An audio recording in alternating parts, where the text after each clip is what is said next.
What up, though? I'm Ross. Today, I want to talk about a massive breach that was discovered. It probably affects the majority of the population. There's some 15.5 billion unique passwords and account combinations that were found in about 3,800 records or so. So this is huge. It's massive. So let's get into this article. Again, like I said, they believe that the majority of the population has been affected by this data breach. Mother of all breaches reveals 26 billion records, what we know so far. And this is from Cybernews. It's by Vilius Patauskas. I will leave a link in the description so you can read it for yourself. I'm not going to read the whole thing, but I'm just going to hit the highlights. The supermassive leak contains data from numerous previous breaches, comprising an astounding 12 terabytes of information spanning over a mind-boggling 26 billion records. The leak, which contains LinkedIn, Twitter, Weibo, Tencent, and other platforms' user data, is almost certainly the largest ever discovered. There are data leaks, and then there are a supermassive mother of all breaches. MOAB for short includes records from thousands of meticulously compiled and re-indexed links, breaches, and privately sold databases. The full and searchable list is included at the end of this article. And again, I will leave a link in the description to this article. Bob Dyachenko, cybersecurity researcher and owner at securitydiscovery.com, together with Cybernews team, has discovered billions upon billions of exposed records on an open instance whose owner is unlikely to ever be identified. So the open instance part of it, that just means they were just sitting out there for anybody to see. They were just sitting out there. Obviously it was probably sitting in the dark somewhere, but it was just sitting out there open for anybody to come across.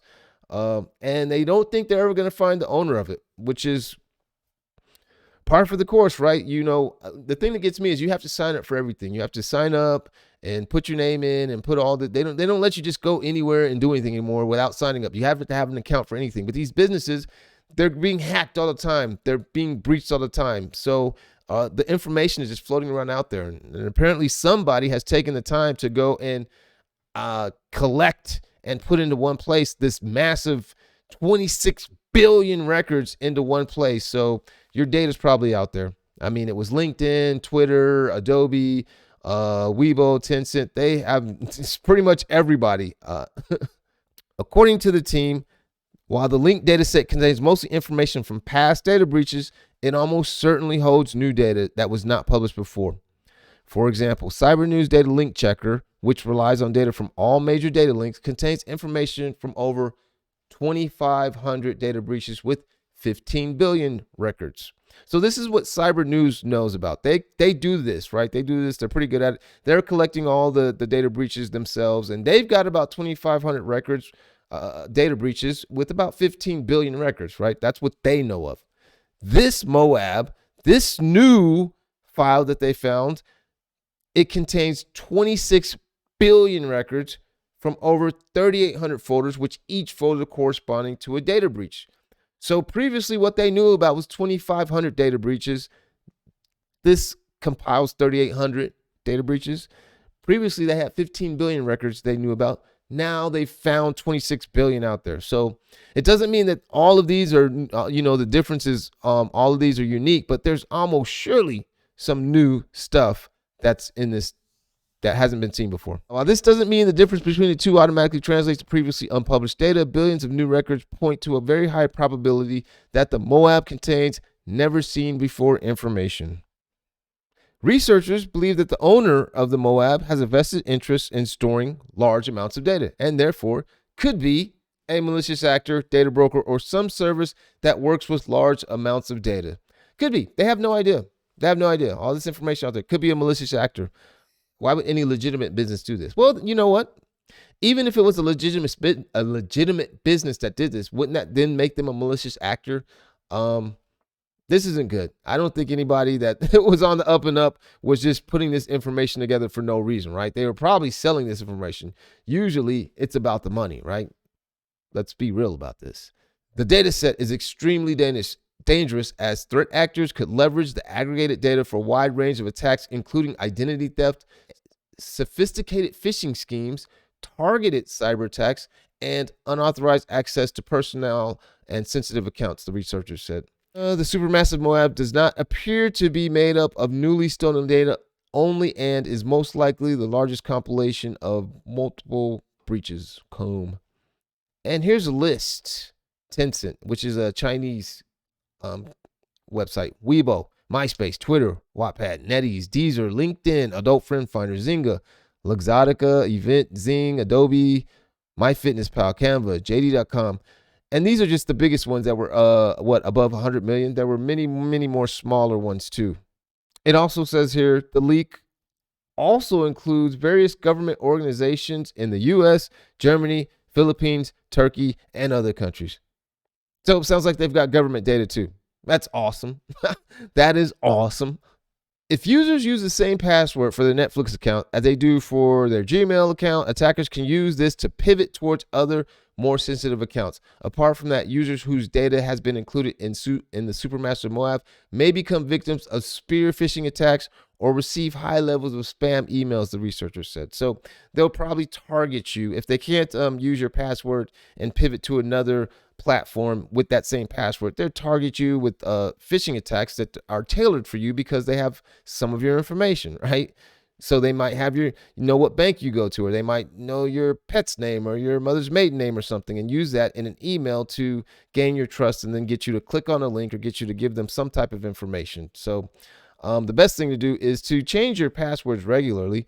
Do multi-factor authentication. The annoying thing when they send a PIN to your phone. Well, that's one of the ways that you can, make it a lot harder to get hacked. They suggest everyone should use strong password, hard to guess passwords. Enable multi-factor authentication on all important accounts. Keep an eye out for phishing and spear phishing attempts. Check for password duplicates and immediately set up new protection for accounts that share the same password. So it's basically the same thing. Keep changing your passwords. Multi-factor authentication, right? That's the big thing. Get multi-factor authentication too. That means then you need a password, and you've got to have the phone that you've set up or whatever you've set up. You've got to have a password to your email. Particularly, I think the phone is the most secure to me because you've got to have the phone, and usually you've got some type of biometric or password on your phone as well. So to get into your phone, you need the password to that as well. So. And this is just a little bit more coverage. At the Daily Mail, one of the researchers, he told the Mail Online, probably the majority of the population has been affected. Isn't that the majority of the population has been affected? Given the scale of the breach, Mr. Sosnauskas warns that you are almost certainly affected. He told Mail Online, probably the majority of the population have been affected. That's crazy. That is insane. The researchers expect that this breach contains significantly more than the 15.5 billion unique password and account combinations from 3,380 different sites, more than 20 of which have been released, hundreds of millions of records.